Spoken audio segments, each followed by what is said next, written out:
वे आत्माओं, सर्वप्रथम आज के इस पावन दिवस पर आप सभी को रक्षाबंधन के इस पवित्र त्यौहार की हार्दिक हार्दिक शुभकामनाएं, मंगल कामनाएं। कश्मीर को भारत का नंदनवन कहते हैं।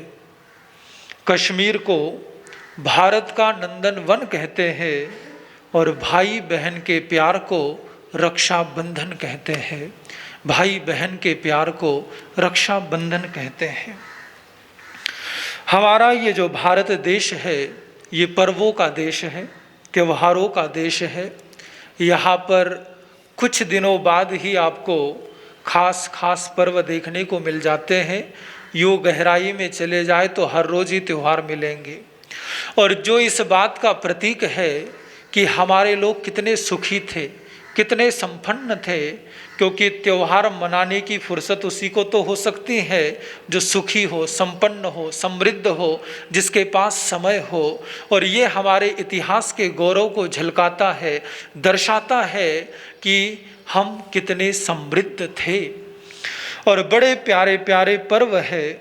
उन्हीं प्यारे प्यारे पर्वों में 4 पर्व जो मुख्यतया जो जन साधारण में मनाए जाते हैं।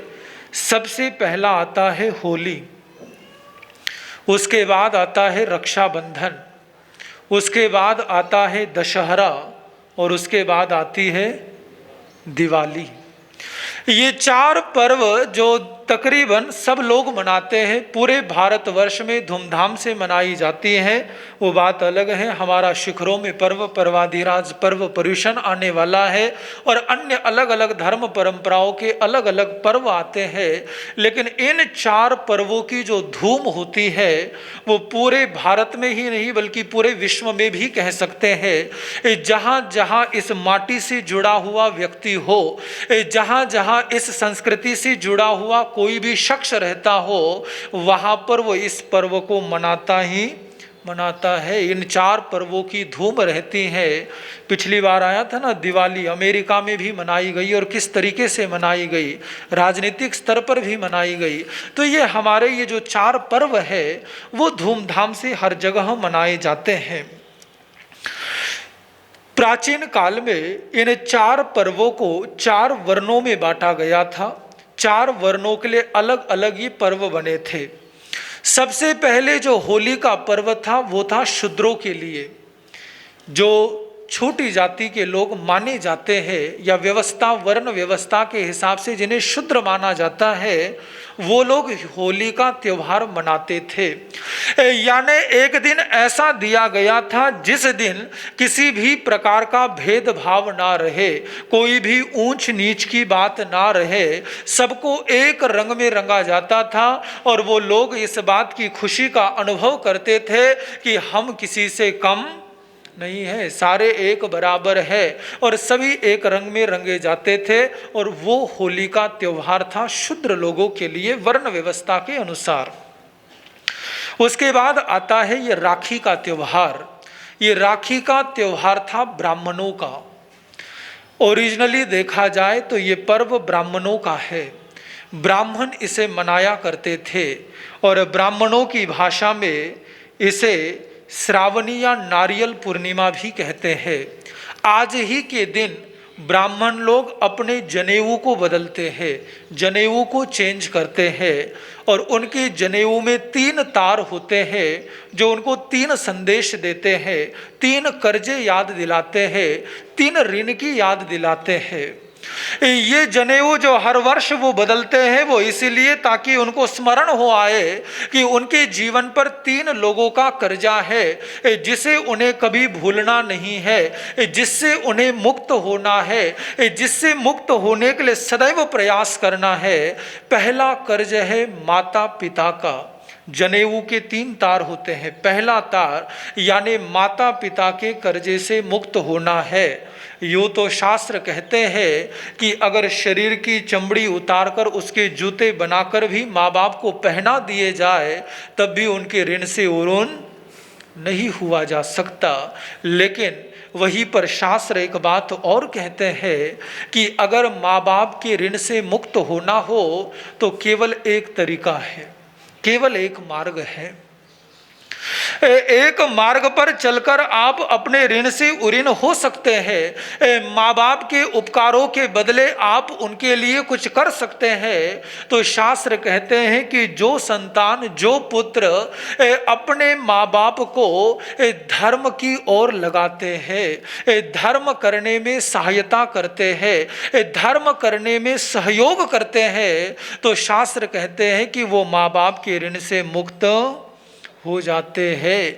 यानी जिन माँ बाप ने आपको जन्म देकर संसार में लेकर आए हैं, अगर आप उनको संसार से मुक्त होने का मार्ग दिखा दो तो आप उनके उपकारों का ऋण चुका सकते हो, उस ऋण से मुक्त हो सकते हो। और केवल मात्र यही एक तरीका है। जैसे बचपन में माँ बाप ने उंगली पकड़कर चलना सिखाया, आपको दौड़ना सिखाया, वैसे ही जब वृद्ध अवस्था आए तो उनका हाथ पकड़कर उन्हें स्थानक में ले आना, उन्हें मंदिर में ले जाना, उन्हें धर्म से जोड़ना, संतों के दर्शन कराना, ये एकमात्र तरीका है ऋण से मुक्त होने का। तो पहला ऋण माता पिता का। दूसरा ऋण होता है गुरु का, जो ब्राह्मणों को याद दिलाता है कि जो कुछ हमने सीखा है, पाया है, वो गुरु की कृपा से पाया है, और बिना गुरु की कृपा के तो कुछ भी नहीं हो सकता। कहते हैं ना, बीज में वृक्ष बनने की शक्ति होती है, लेकिन जब तक मिट्टी, हवा, पानी, खाद ना मिले तब तक वो बीज वृक्ष नहीं बन सकता। तिल में तेल विद्यमान होता है, लेकिन जब तक यंत्र का प्रयोग ना किया जाए तब तक उससे तेल नहीं निकल सकता, तेल प्राप्त नहीं किया जा सकता। ठीक उसी प्रकार तुम्हारे भीतर अनंत ज्ञान को प्राप्त करने की क्षमता है, लेकिन जब तक गुरु का सानिध्य ना मिले, गुरु का मार्गदर्शन ना मिले, तब तक उस ज्ञान को उपलब्ध नहीं किया जा सकता। अगर खुद से ही सब कुछ हो जाता तो स्कूल और कॉलेजों की ज़रूरत ही नहीं होती। किताबों में तो सब कुछ लिखा होता है, बच्चे घर बैठकर पढ़ लेते, लेकिन नहीं, जहाँ पर गुरु की आवश्यकता होती है वहाँ पर गुरु की आवश्यकता होती ही है, ज़रूरत पड़ती ही है। तो दूसरा जो ऋण होता है वो होता है गुरु का। और तीसरा ऋण होता है देवताओं का। ब्राह्मण परंपरा में तीसरा ऋण माना जाता है देवों का। जैसे सूर्य देव, चंद्र देव, पवन देव, जिनकी वजह से सब कुछ मिलता है, उन देवताओं के प्रति भी आपकी कृतज्ञता की भावना होनी चाहिए। उनका उपकार है, उनका सहयोग है, तभी आपका जीवन चल रहा है। और इसी वजह से सनातन परंपरा में हर चीज को देव के साथ जोड़ा गया। गंगा को देवी कहा गया और अलग अलग चीजों को देवी देवताओं के साथ संबंध जोड़ा गया। देव यानी जो देता है, और जो आपको दे रहा है उसके प्रति आपके मन में कृतज्ञता होनी चाहिए कि उसकी कृपा से आपको ये मिल रहा है। और उस कृतज्ञता को रखते हुए अगर देवताओं के ऋण से मुक्त होना है तो ग्रंथ कहते हैं देवताओं से मुक्त होने का एकमात्र रास्ता है कि जो वो दे रहे हैं उनका सदुपयोग करो, उनका सही उपयोग करो। पानी का प्रयोग करते हो तो उतना ही करो जितना तुम्हारे लिए आवश्यक है, या किसी इसी तरह के कार्य मत करो जिससे वायु प्रदूषित हो, जिससे वातावरण खराब हो, जिससे पर्यावरण का नुकसान हो, बल्कि उनके लिए आप क्या बेहतर कर सकते हैं वो करने का प्रयास करें। तो बेसिकली ये 3 प्रकार के ऋण बताए गए हैं जिनको याद रखते हुए ब्राह्मण आज के दिन अपना जनेऊ चेंज करते थे, अपना जनेऊ बदला करते थे।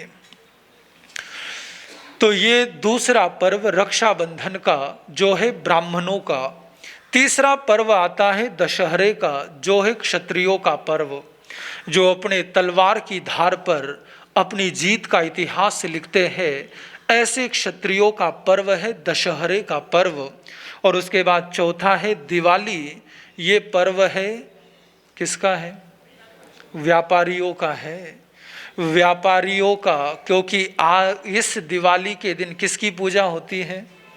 लक्ष्मी माता की पूजा होती है, तिजोरी की पूजा होती है।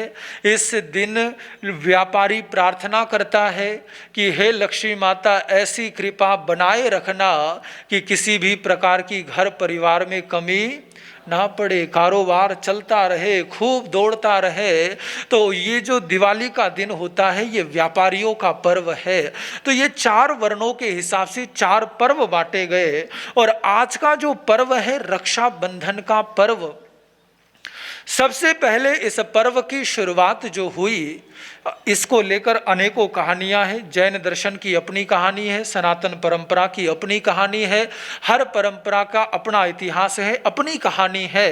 लेकिन जहां तक मैं जानता हूं और पढ़ पाया हूं, सबसे पहले ये जो रक्षाबंधन का पर्व मनाया जाता था, ये मनाया जाता था संत और राजा के बीच में।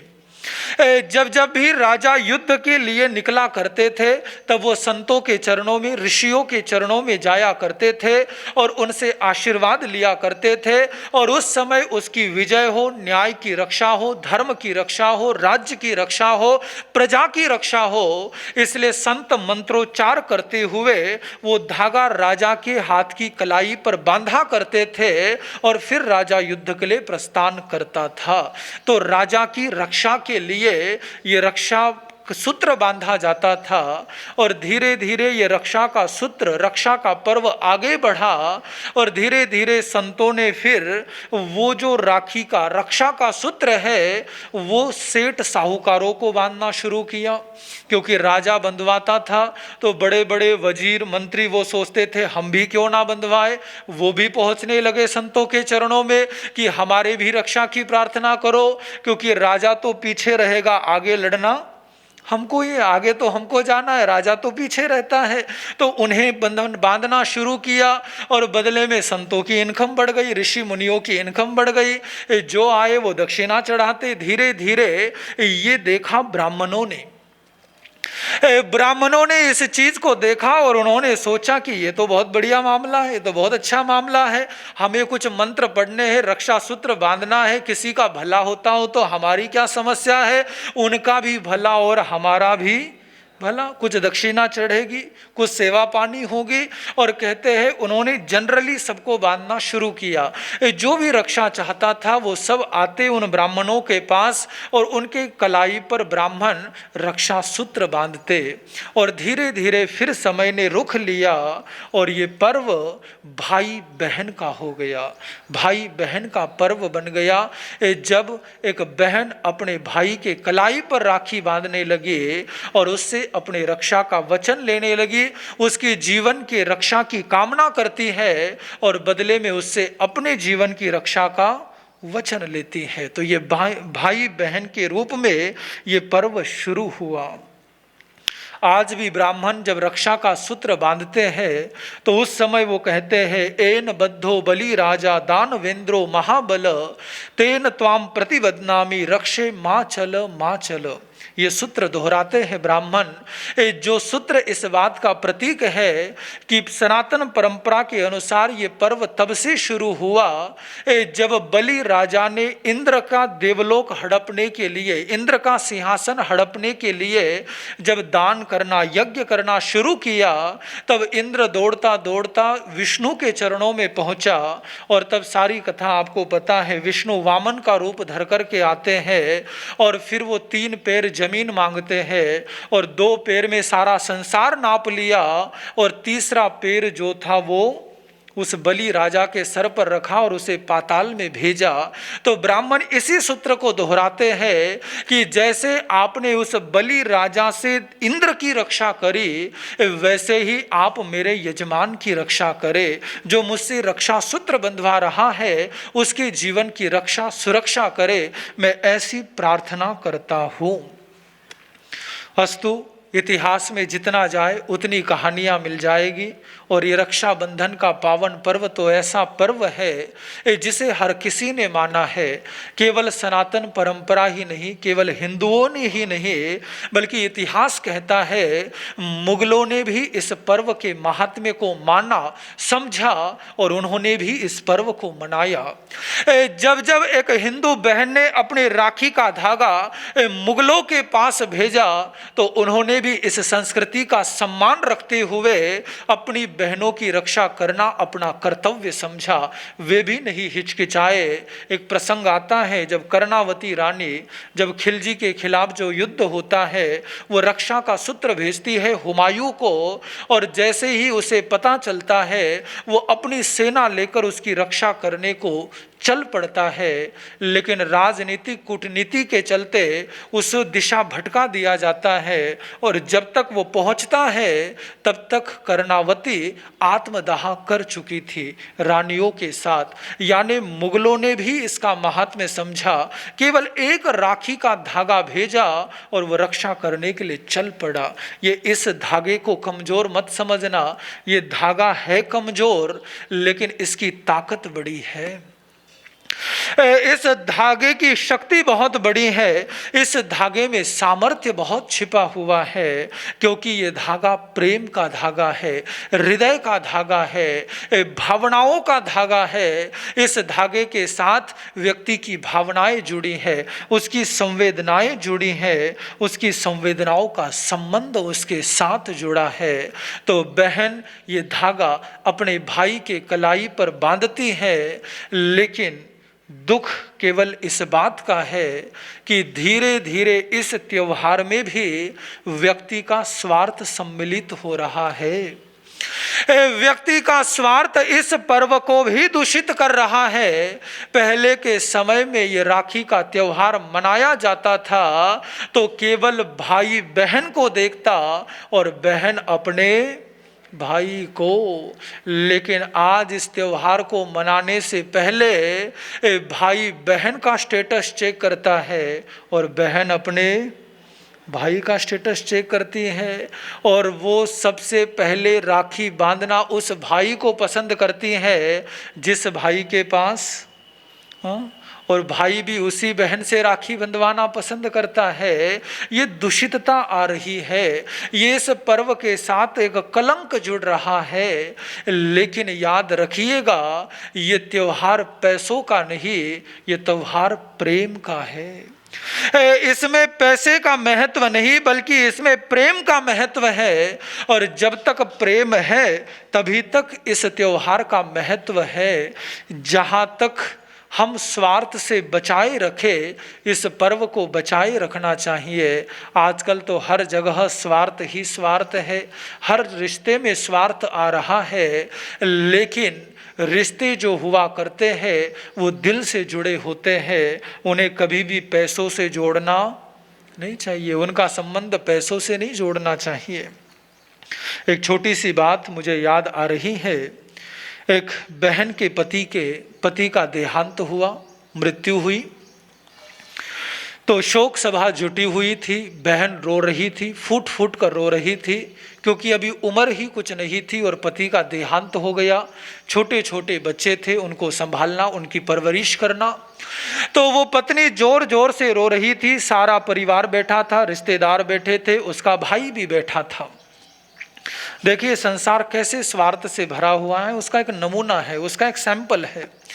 तो वो बहन रो रही थी और फूट फूट कर रोने लगी और रोते रोते कहने लगी, अजय आप तो चले गए, अब मुझे कौन संभालेगा।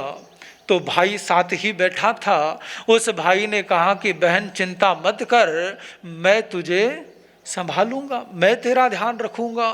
वो बहन कुछ देर हुई फिर रोने लगी, फिर रोते रोते कहने लगी, अजी आप तो चले गए लेकिन आपके बच्चों को कौन संभालेगा, इनकी परवरिश कौन करेगा।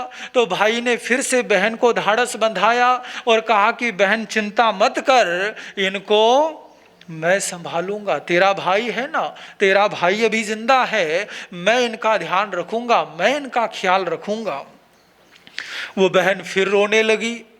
अब रोते रोते फिर कहने लगी, अजी आप तो चले गए रोने के भी अलग अलग तरीके होते हैं। जब शोक मनाया जाता है ना, उस वैरायटी में मैं नहीं जाऊंगा। और महाराष्ट्र में तो खास करके छाती पीट पीट कर रोते हैं। हाँ, तो वो बहन रो रही थी। अच्छा, अच्छा, ये कह रहे राजस्थान में हमारे ऊपर क्यों आरोप लगा रहे हो? हाँ, तो चलो जहाँ भी हो, हर जगह का अपना अपना तरीका होता है रोने का। हर जगह अपने अपने ढंग से रोया जाता है। तो वो रो रही थी। रोते रोते फिर कहने लगी, अजी आप तो चले गए, लेकिन आप अपनी दुकान छोड़ गए, उस दुकान को कौन संभालेगा? भाई ने कहा कि बहन चिंता मत कर, दुकान मैं संभाल लूंगा। वो बहन फिर रोने लगी और कहने लगी, अजी आप तो चले गए, लेकिन जो 5 एकड़ खेती छोड़ गए, उस खेती को कौन करेगा, कौन संभालेगा? तो उस भाई ने कहा कि बहन चिंता मत कर, खेती मैं संभाल लूंगा। और ऐसे वो रोती रही, एक एक चीज गिनाती रही कि ये है वो कौन संभालेगा, ये है वो कौन संभालेगा। भाई हर बार बोलता गया कि बहन तू चिंता मत कर, ये सारा कुछ मैं संभाल लूंगा, मैं ध्यान रख लूंगा। वो फिर रोने लगी। भाई ने सोचा कि अब क्या हो गया, अब सब कुछ तो गिन दिया, सब कुछ तो बोल दिया। वो बहन रोने लगी और रोते रोते कहने लगी, अजी आप तो चले गए, लेकिन जो 10 लाख का कर्जा छोड़ गए वो कौन चुकाएगा? जैसे ही सुना, अब सारे लोग देख रहे थे कि ये कह रहा है मैं संभाल लूंगा, मैं संभाल लूंगा। लोगों ने सोचा कि अभी बोलेगा कि ये कर्जा भी मैं संभाल लूंगा, चुका दूंगा। वो भाई खड़ा हुआ और उस भाई ने खड़े होकर गांव वालों की तरफ, रिश्तेदार वालों की तरफ देखते हुए कहा कि अरे तुम लोगों को शर्म नहीं आती? इतने काम मैंने संभाल लिए, एक काम तुम लोग संभाल लो। अब सारा कुछ मैं ही संभालूंगा क्या? सब कुछ मैं ही देखूंगा। ये स्वार्थ, यानी जब पैसा था तो मैं संभाल लूंगा, खेत मैं ले लूंगा, दुकान मैं ले लूंगा, लेकिन जब कर्जा चुकाने की बारी आई तो हाँ, तुम लोग देखो मैं अकेला क्या क्या करूं। ये स्वार्थ है, लेकिन ये स्वार्थ हमारे रिश्तों को खोखला कर देता है। इन रिश्तों को खोखला ना होने दे। राखी बांधने से पहले ये विचार मत करना कि भाई कितना अमीर है या बहन का क्या स्टेटस है। बस तुम्हें ये नजर आए कि ये मेरा भाई है और भाई को नजर आए कि ये मेरी बहन है। चाहे किसी भी स्थिति में हो, किसी भी परिस्थिति में हो। और खास करके भाइयों को इस चीज का ध्यान रखना चाहिए, क्योंकि बहन जो चली गई है अपने ससुराल, उसके लिए एकमात्र आधार होता है उसका अपना मायके। उसके अपने माता पिता का घर, उसके भाई का घर एकमात्र सहारा होता है। जब कभी ससुराल में उसके घर में लड़ाई हो जाती है ना, तो वो अपना सामान पैक करके क्या बोलती है? हाँ, मैं अपने माँ बाप के घर चली जाऊंगी। वो एकमात्र सहारा होता है। लेकिन उसी घर के जब माँ बाप चले जाए और केवल भाई रह जाए, और वो भाई भी अपनी बहन को महत्व ना दे, तो उसके लिए और कोई सहारा नहीं रह जाता, कोई सहारा नहीं रह जाता। इसलिए सोचे, विचार करें, उस बहन के लिए एकमात्र तुम आधार हो। इस रिश्ते को कभी कमजोर मत होने देना। उसे और कुछ नहीं चाहिए, तुमसे पैसे नहीं चाहिए, केवल तुम्हारा साथ, केवल तुम्हारा आधार। केवल इतना भी हो कि उसका भाई उसके साथ खड़ा है, उसके लिए इतना बहुत हो जाता है। उसे केवल जब जब उसकी कहीं लड़ाई हो जाए, जब जब कहीं कमजोर पड़ने लग जाए, और उसका भाई केवल इतना बोल दे कि बहन चिंता मत कर, मैं तेरे साथ हूँ, बस इतना भी बोल दे तो काम हो जाता है। औरों को लगता है कि नहीं, इसका परिवार इसके साथ खड़ा है, इसके साथ खड़ा है, और वो सोच समझकर बर्ताव करते हैं, सोच समझकर व्यवहार करते हैं। जब राखी का दिन आता है और उस समय जब बहन को अपने भाई के घर जाना हो और भाई का कॉल ना आए, तब भी वो अपने ससुराल में ये महसूस नहीं होने देती कि उसे उसके भाई का कॉल नहीं आया। कोशिश करती है, प्रयास करती है कि कहीं पता ना चल जाए, वरना सासू खरी खोटी सुनाना शुरू कर देगी कि तेरे तो भाई का फोन भी नहीं आया, और अंदर बाहर करती है, सोचती है कि शायद फ़ोन करना भूल गया होगा, क्या पता खुद ही लेने आ रहा हो, और घर के अंदर बाहर करती है, चक्कर काटती है, इंतज़ार करती है कि भाई अब आएगा, अब आएगा, अब आएगा। लेकिन जो भाई बहन का स्टेटस देखता है वो उसे लेने के लिए नहीं आता। जिसके पति की तनख्वाह 10-15 हज़ार हो और जब भाई का फ़ोन ना आए और जब वो राखी बांधने ना जा पाए तो क्या उसके मन पर बीतती होगी, क्या उसके मन पर गुजरती होगी, वो सोचने वाली बात है। और ऐसे समय में एक बहन अपने भाई को कुछ लिखती है। एक बहुत ही सुंदर कविता मैंने सुनी थी, वो कविता आपके बीच में रखकर अपनी बात को पूरा करूंगा कि बहन जिसका पति 10-15 हज़ार की नौकरी करता है, इंतज़ार करती है कि मेरा भाई अब बुलाएगा, अब बुलाएगा, अब बुलाएगा, लेकिन वो उसे बुलाता नहीं है क्योंकि स्थिति कमज़ोर है, आर्थिक स्थिति बड़ी नाजुक है, और ऐसी बहन को वो भाई बुलाता नहीं है। और तब वो अपने भाई को कुछ लिखती है, और वो कागज़ पर केवल कलम से नहीं लिखती बल्कि उसके आँखों से आंसू भी टपकते हैं, उस कागज़ पर गिरते हैं। और वो क्या लिखती है, हिंदी और मराठी मिक्स कविता है, तो वो आपके बीच रखने का प्रयास कर रहा हूँ। वो बहन अपने भाई को लिखती है, गर्दित माणसांचा हरवला माझा भाऊ, गर्दित माणसांचा हरवला माझा भाऊ, सांगणारे दादा कोणत्या पत्यावर मी भेटायला येऊ। गर्दित माणसांचा हरवला माझा भाऊ, सांगणारे दादा कोणत्या पत्यावर मी भेटायला येऊ। दादा तू बड़ा है अमीर हो गया है, दादा तू बड़ा है अमीर हो गया है, पर कोई दिक्कत नहीं, तेरे पास आसपास लोग हैं ठीक है ना। सिर्फ मुझे पता दे मैं तुझसे मिलने आती हूँ, तू मुझसे मिलने नहीं आया तब भी चलेगा, मैं तुझसे मिलने आता हूँ। दादा नहीं चाहिए घर बार, नहीं चाहिए पैसा पानी, दादा नहीं चाहिए घर बार, नहीं चाहिए पैसा पानी, देवाकड करते माझ्या दादाच्या सुखावची मिनवणी। मराठी मेरी थोड़ी कमज़ोर है, महाराष्ट्र का हूँ लेकिन प्रयास कर रहा हूँ, पंजाब में रहे हैं तो मराठी थोड़ी कमज़ोर हो गई है। तो नहीं चाहिए घर बार, नहीं चाहिए पैसा पानी, देवाकड करते माझ्या दादाच्या सुखाची मिनवणी, सांगना तुला कोणच्या रंगाचा शर्ट घेऊ, सांगना तुला कोणच्या रंगाचा शर्ट घेऊ, पण सांगणारे दादा तुला कोणच्या पत्यावर भेटायला येऊ। हाँ, यानी मेरी इतनी हैसियत तो नहीं कि तुझे महंगे महंगे ड्रेस खरीद सकूँ, लेकिन जितनी मेरी औकात है जो भी मैं ले पाऊँगी एक ड्रेस ले आती हूँ, बस रंग बता दे कि तुझे रंग कौन सा पता है। दादा तुझे पता नहीं 10 महीने हो गए हैं तेरे जीजा को कोई काम नहीं है, हम गांव को वापस लौट आ गए हैं, मैं यहाँ लोगों के घरों में जाकर बर्तन मांजती हूँ। क्या दुखद कहानी होगी। वो बहन अपने भाई को बोल भी नहीं पाती है, लेकिन क्या हिम्मत करके बोलती होगी।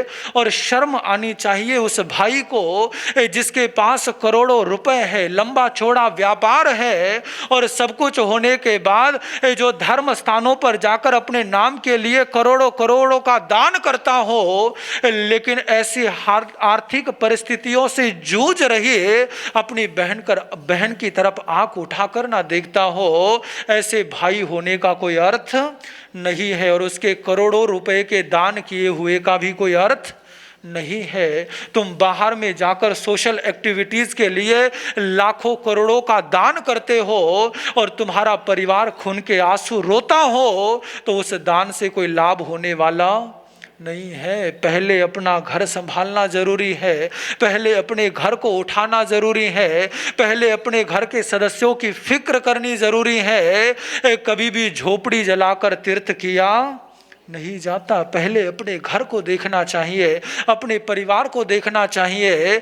जहाँ तुम्हारे भाई को ज़रूरत हो, बहन को ज़रूरत हो, तुम्हारे रिश्तेदार को ज़रूरत हो, पहले उनके लिए खड़ा होना सीखो। जो अपनों के लिए खड़ा नहीं हो सकता वो कभी भी परायों के काम नहीं आ सकता। वो केवल अपने अहंकार की पुष्टि कर सकता है, केवल अपने अहंकार का पोषण कर सकता है, लेकिन कभी औरों के काम नहीं आ सकता, कभी काम नहीं आ सकता। वो बहन कहती है कि 10 महीने हो गए कोई काम नहीं है, औरों के घर में तेरी ये बहन जाकर के बर्तन मांजती है। ऐसी हालत, ऐसी परिस्थिति हो गई है, बर्तन मांजते मांजते मेरे हाथों में फोड़ आ गए हैं, बर्तन मांजे नहीं जाते। लेकिन क्या करे, किराएदार आकर खड़ा हो जाता है, किराया मांगता है, तो कहीं न कहीं से किराया तो भरना ही है, चुकाना ही है, काम करना पड़ता है, काम करना ही पड़ता है। बहुत दिक्कत आती है,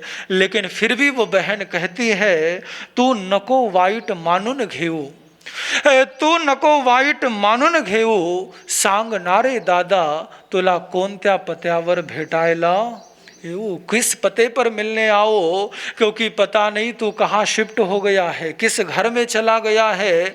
मेरे पास तो एड्रेस भी नहीं है, मुझे तो पता भी नहीं है कि आना कहाँ है। एक बार फोन किया था, लेकिन तुम्हारी बीवी ने रॉन्ग नंबर बोलकर काट दिया कि रॉन्ग नंबर मिलाया है, समझ में नहीं आ रहा अब करूँ तो करूँ क्या, कैसे तुम्हें मिलूं। और वो अपनी भावनाएं उस पत्र पर लिखती जा रही है। आई बाबा गेले घर परक झालं रे माझं, आई बाबा गेले घर परक झालं रे माझं। जब माँ बाप चले जाते हैं तो उस बेटी के लिए वो घर पराया सा ही हो जाता है, क्योंकि वो घर उसका नहीं रहता, फिर वो घर उसके भाई का और भाई की उस पत्नी का हो जाता है। फिर तो उसकी मालकियत चलती है, जैसा वो चाहती है वैसा ही होने लगता है।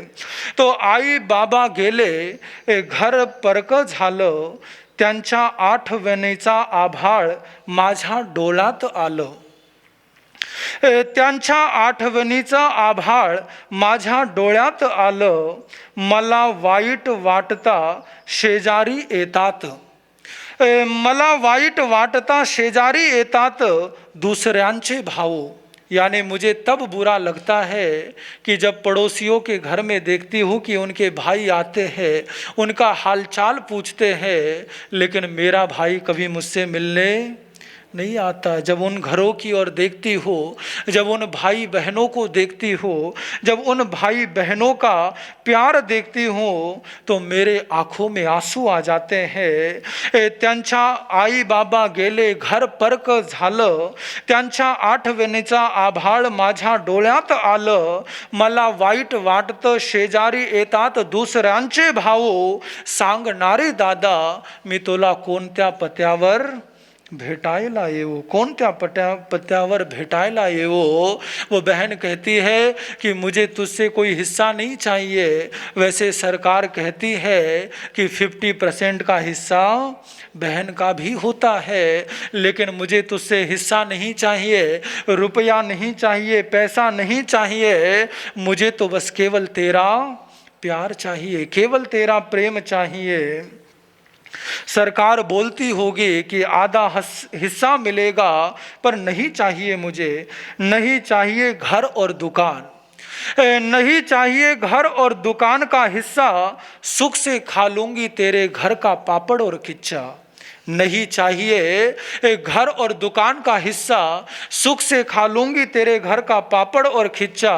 नको घरदार नको दुकानाची वाटणी, नको घरदार नको दुकानाची वाटणी, प्रेमानं खाईन तुझ्या घरची भाकर आणि चटणी, प्रेमाने खाईन तुझ्या घरची भाकर आणि चटणी।